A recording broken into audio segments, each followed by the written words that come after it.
I'm obviously not Taryn. My name is Charlie Howard, and I'm Taryn's manager. I'm her right hand man. So she's not available today, so I'm going to be going through the slides with you. I have not actually taken the AHIP yet this year, so anything that I'm reading off of here is just information that she's given me.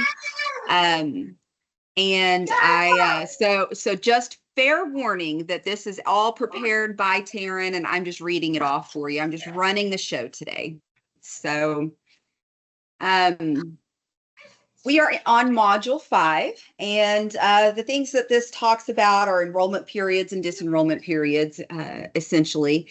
Enrollment periods overview. Medicare Advantage and Part D enrollment election periods are the ICEP, initial coverage election period. IEP Part D, initial enrollment period.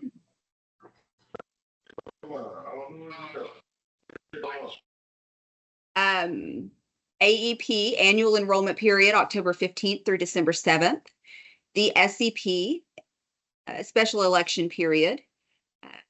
Continuous open enrollment period for institutionalized individuals. And the MAOEP, which is January 1st to March 31st.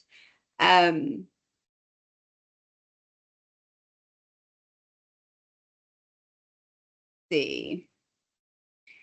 It says ICEP MA have 3 months for OEP to make one change following enrollment. So I'm guessing 3 months. She's meaning the 3 months right after their initial coverage election period. ICEP, the initial coverage election period, is the period when a newly eligible MA may make an initial enrollment into an MA plan. Begins 3 months before the beneficiary's first entitlement to both Medicare Parts A and B. It ends on the last day of the second month after the month they are first entitled to Part A and enrolled in Part B, or the last day of their Part B's IEP. During the ICEP, beneficiaries can enroll in an MA plan or make a one-time enrollment choice. Once the enrollment is effective, the ICEP will be used up.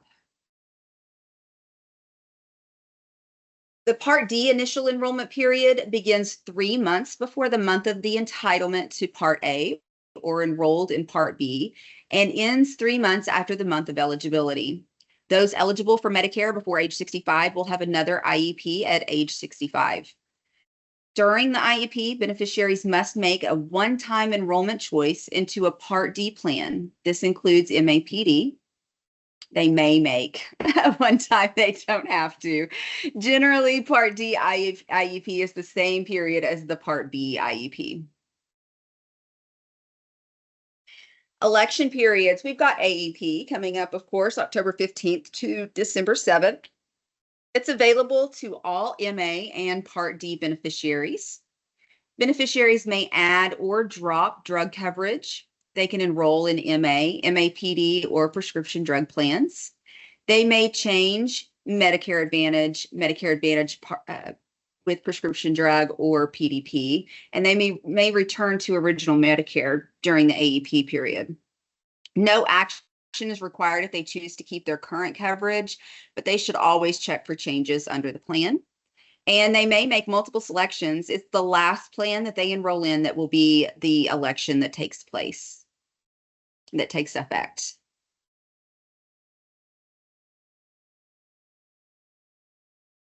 Timeframes to submit enrollments. Reps cannot solicit or accept enrollment forms before October 15th. If a beneficiary sends unsolicited AEP paper app to the plan on or after October 15th, the plan will process it on or after October 1st. The plan will process it on October 15th. Beneficiaries will receive acknowledgement letters when the plan receives early AEP enrollments. Paper apps received before AEP must be investigated for compliance. Reps are permitted to simultaneously market plans for the current and prospective years beginning October 1st, provided marketing materials clearly indicate which year is being discussed. Medicare Advantage open enrollment period for those enrolled in an MA plan on January 1st. The OEP takes place from January 1st to March 31st each year. New to Medicare beneficiaries who enroll in MA during the ICEP, the MA OEP begins the month of entitlement to Part A and B and ends the last day of the third month of entitlement. Beneficiaries enrolled in MA with or without drug coverage can switch to another MA plan during this time. And beneficiaries can disenroll from an MA plan to return to original Medicare. They can also join a separate Medicare drug plan at this time. Beneficiaries may only change plans one time.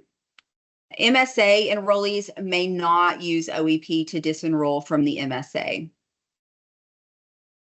Eligibility to use MA OEP is available only to MA enrollees. The ability to make changes to Part D is limited to whether or not they are in an MA plan or MAPD plan. They must be in an MA plan to make any changes to their Part D during open enrollment period. Reps cannot do target marketing related to the OEP. Now, SEP, MA eligible and Part D beneficiaries who experience certain qualifying events or wish to enroll in a 5-star plan are provided an SEP. Timeframes will vary. An SEP generally ends when the beneficiary makes a change or time expires, whichever comes first. During an SEP, those who disenroll from an MA plan and enroll in original Medicare may have guaranteed Medigap issue rights. MA plans are to notify beneficiaries of these rights.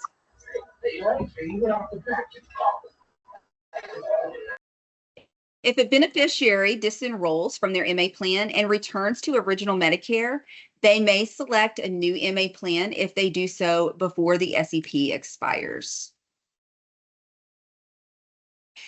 Rick, you asked what an MSA is. It's a Medicare savings account. It is a type of MA plan, but it kind of hangs out in its own little area of rules. So you'll want to do some research on that.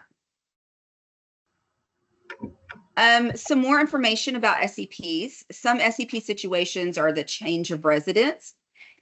Begins the month before they move or the month they provide notice of move. This lasts 2 months after notice or date of move, whichever is the greatest. The enrollment can be done up to 3 months in advance of effective date. Loss of credible coverage, gaining or losing Medicaid, dropping Medigap during a trial period, gaining LIS, and then chronic conditions also qualify for a C-SNP, and that creates an SEP for them to enroll in that C-SNP. Employer and union group coverage change. I'm going to mute you because there's some feedback on your end. So if you don't mind, I'm gonna mute you, but you just raise your hand if you need me at all, okay? When making changes in an employer group coverage, when making changes in employer group coverage, a beneficiary has an SEP allowing them to enroll or disenroll from an MA or Part D plan. Those leaving employer-sponsored coverage, including COBRA, those who elect into or out of employer-sponsored MA or PDP plans, and beneficiaries disenrolling from an MA or PD plan to enroll in employer or union-sponsored coverage that includes medical and or drug coverage. The SEP begins when the employer or union plan would allow changes to their coverage and ends 2 months after the month of the employer or union coverage ends. Individuals may choose the effective date of enrollment or disenrollment up to 3 months after the month in which they complete their enrollment or disenrollment forms. The effective date may not be earlier than the first of the month after the month the request was made.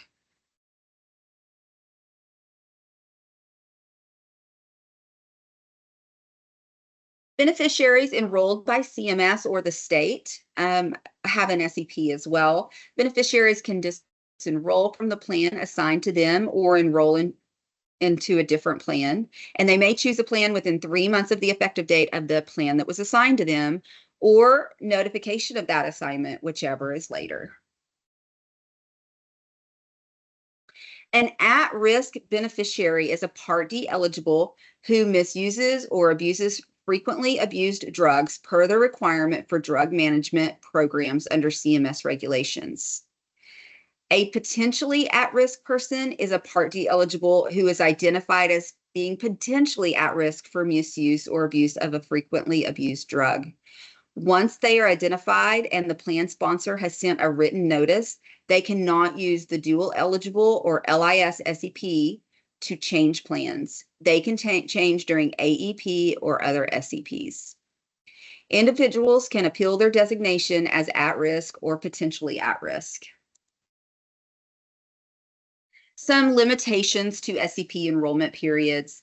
Under Part D SEPs, beneficiaries have one opportunity to drop, add, or change their Part D coverage. MA SEPs, beneficiaries have one opportunity to change their MA coverage, except for Medicare savings accounts. Rick, I mentioned they kind of have their own set of rules, so you'll want to, if you're interested in those, have any in your area, you'll want to do some research on them. If a beneficiary disenrolls from their MA plan and returns to original Medicare, they may select a new MA plan as long as they do so before their SEP expires.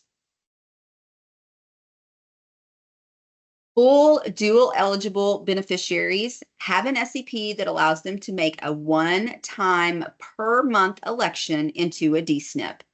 This SEP is only available to facilitate aligned enrollment. Open enrollment cost plans. Cost plans are required to establish an open enrollment period of at least 30 days each year. Most cost plans allow enrollment year-round. For cost plans that offer an optional Part D benefit, beneficiaries can only select this benefit during Part D enrollment periods. Beneficiaries enrolled in MA must have a valid MA disenrollment period to switch to a cost plan.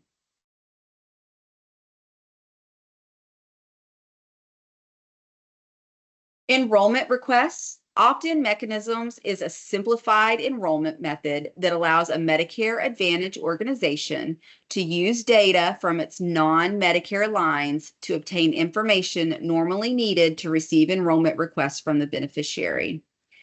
Simplified opt-in method is used where an MAO identifies those who are enrolled in its non-Medicare coverage aging in or recently enrolled in Medicare and in their ICEP. The MAO may conduct outreach to these current members and offer them opportunity to enroll in their plan. For instance, if someone has a Humana, Blue Cross, United Healthcare individual plan, their information is automatically in that company's system, and so that company can let them know that they can offer them an MA plan when they become eligible. Telephonic enrollments. Plans may accept telephonic enrollments on incoming calls only from those who there is not an existing business relationship.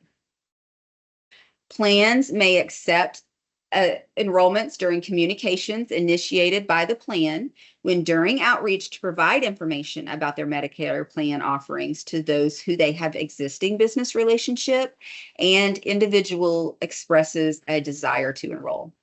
Calls must be recorded and they must be advised that they are completing an enrollment. Calls must include a statement of the individual's agreement to be recorded. Verbal signature element is satisfied with a verbal attestation of intent to enroll. Pre-enrollment information. Agents must ask the kind of health plan the beneficiary wishes to enroll in, such as low premium and higher copays or vice versa.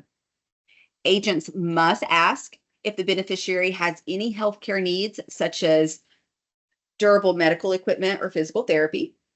They must ask the beneficiary if they require hearing, dental, and or vision, and they must ask the beneficiary if they have any other specific healthcare needs.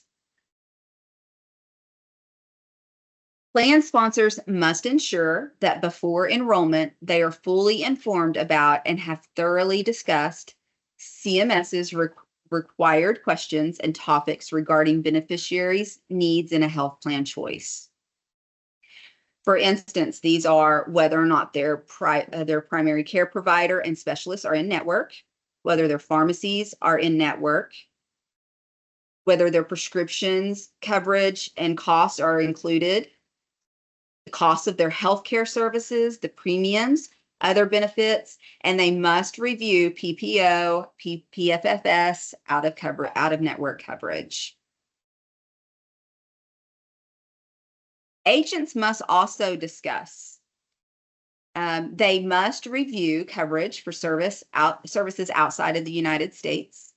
They must explain potential effects enrolling into a new plan will have on their other current coverage. Explain that the plan is not a hearing, dental, vision rider, but a full benefit. Explain plans operate on a calendar year basis and that the benefits may change on January 1st of the following year. And explain that evidence of coverage provides all costs, benefits, and rules for the plan. Pre-enrollment information costs.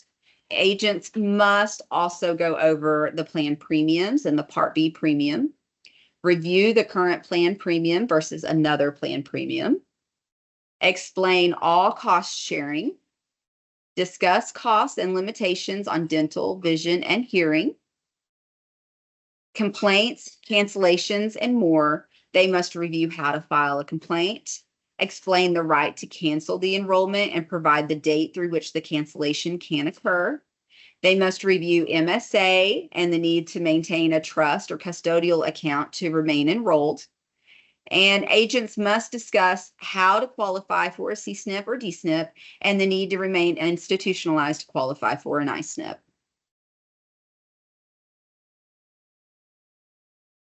Post-enrollment activities and rules.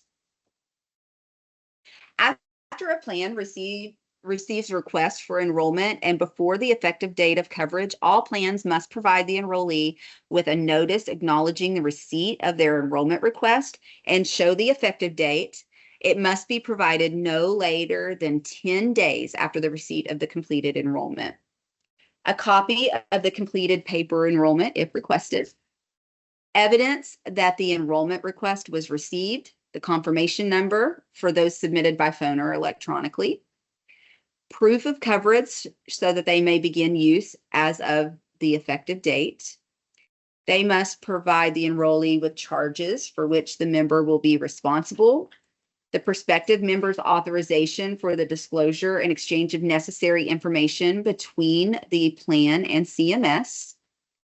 The lock-in requirement and the effective date and how to obtain services before receipt of ID card. Disenrollment.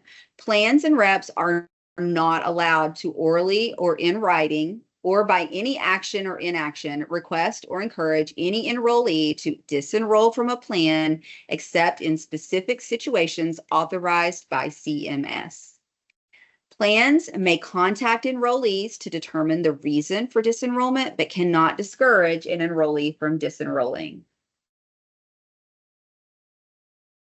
Now, please notice that this says plans may contact the enrollees. The agent may not. Involuntary disenrollment. Plans may be required to have the option to end an enrollee's membership. It does not pay their premiums. If the enrollee does not pay their premiums, they can give the beneficiaries a 2-month grace period and notify in writing. Plans may reinstate beneficiaries if the overdue premiums are paid within 3 months. If the enrollee engages in disruptive behavior, if they provide fraudulent information, or if they allow another person to use their enrollment card. Voluntary disenrollment from cost plans. Medicare cost plan enrollees may end their enrollment anytime during the year and enroll in Medicare, original Medicare. It must be in writing. Those who disenroll from a cost plan may join an MA plan or a PDP plan during AEP or other MA or Part D election period.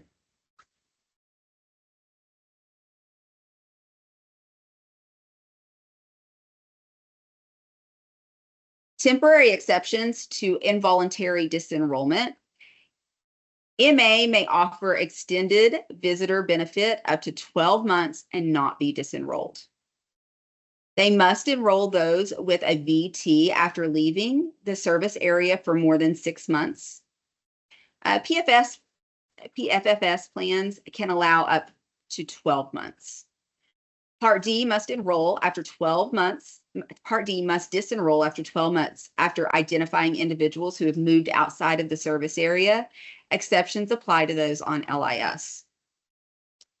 Medicare savings accounts must disenroll an enrollee who no longer meets MSA eligibility requirements, except the MSA, those who elect the Medicare hospice benefit while enrolled in the MSA. Sorry, I'm not the one who typed this up, so sometimes I'm getting a little bit bumfuzzled by what she means. MSA must disenroll an enrollee who no longer meets eligibility requirements, except those who elect the Medicare hospice benefit while enrolled in the MSA. Cost plans must disenroll those who do not stay enrolled in Part B, permanent change in residence outside the service area, and who have more than a 90-day temporary absence. Okay, I did explain at the beginning that I am not the one who put this together. Taryn is usually our girl for that, but she is traveling today and wasn't able to lead the group. So she put this together for us. She's already taken her AHIP and she put this information together from what she was able to gather while taking her AHIP. I have not taken it yet, but many of these things are just repeats from previous years. So if you have any questions, I'm happy to help you. I appreciate you guys for joining me and letting me know. If you have any questions, I'm happy to help you.